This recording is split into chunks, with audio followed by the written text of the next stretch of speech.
right. So this question finally came up. I did mention a very long time ago that we may have an unusual type of question where gravity is not our familiar number. So finally, here it is. We were finding the gravity on a planet far, far away. So we don't know what gravity is because this isn't Earth. We're technically looking at the same formula,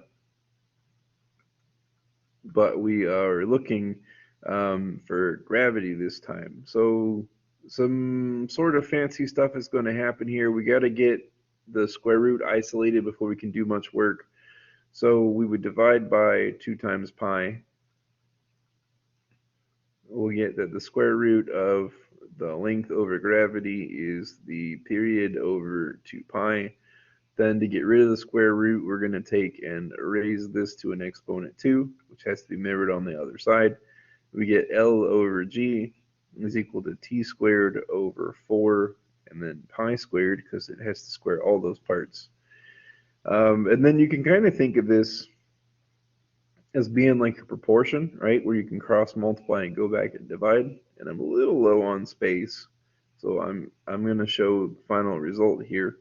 If you cross multiply and then divide the factors, ultimately you get that gravity is 4 times pi squared times L, which again you can see from cross multiplying in this direction, 4 pi squared and L. And then to get G by itself, you would divide by the period squared.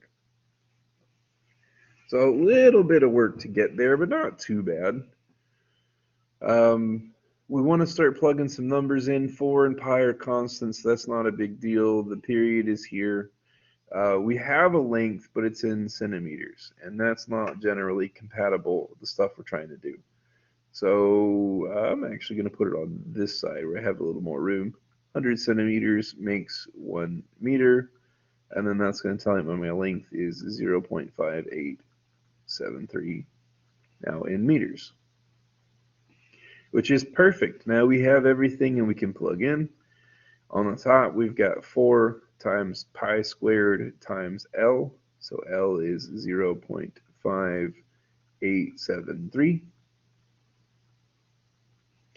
On the bottom, we've got 2.36 seconds, but remember that gets squared, which is great news because we've got meters on top and seconds that get squared on the bottom. So lo and behold, meters per second squared, exactly what we needed.